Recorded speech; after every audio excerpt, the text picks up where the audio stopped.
This lesson how to apply palm blade punch. This is palm. This is palm's blade. Therefore it is called palm blade punch. Now I will show how to apply palm blade punch.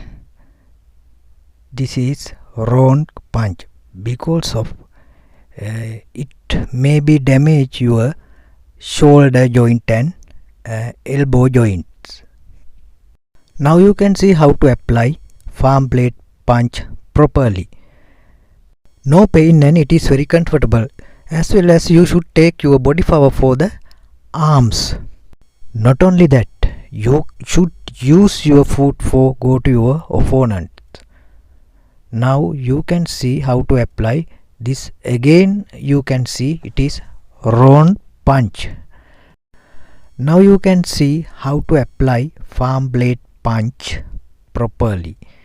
You can apply opponent's neck and as well as you can apply opponent's knee joints and your opponent's ribs area, as well as you can apply opponent's lower chest area, as well as you can apply opponent's neck, opponent's throat area.